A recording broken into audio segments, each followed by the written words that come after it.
ખાતમુહૂર્તના અભાવે વડોદરા શહેરના 32 રોડના કામ 10 મહિનાના વર્ક ઓર્ડર આપ્યા પછી પણ શરૂ નથી થઈ શક્યા અને હજુ એની તારીખ નિશ્ચિત નથી।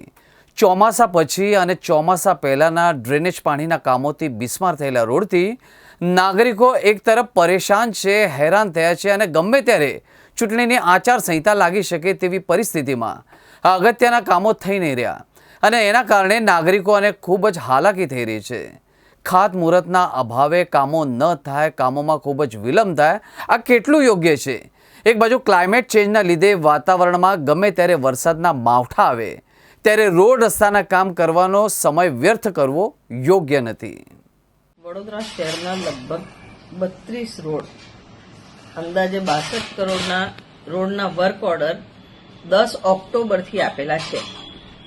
10 ઓક્ટોબરથી આજ સુધી ફક્ત નેતાઓનો સમય, ખાતમુહૂર્તનો સમય નથી આપ્યો, એના લીધે કામ 2 મહિનાથી શરૂ નથી થયા। આઈધર આ ડેલિબરેટલી આડકતરી રીતે કોન્ટ્રાક્ટરોને ફાયદો કરાવવાની વાત છે કે એક વખત 9 મહિનાનો જે ટેન્ડર પીરિયડ છે, તમે ડિસેમ્બરમાં વર્ક ઓર્ડર આપો એટલે જૂનમાં ઓફિશિયલી ચોમાસું આવી જાય, એક્સટેન્શનનું એક બહાનું રહે જેના થકી એક્સટેન્શન, ભાવ વધારો, ડિલે બધું જસ્ટિફાય થાય। આ રીતે કોન્ટ્રાક્ટરને બેનિફિટ કરવાની વાત ચાલે છે, કાં તો પછી નેતાઓ ડાયરા, ગરબા જેવા તાઇફા કરવામાં વ્યસ્ત છે।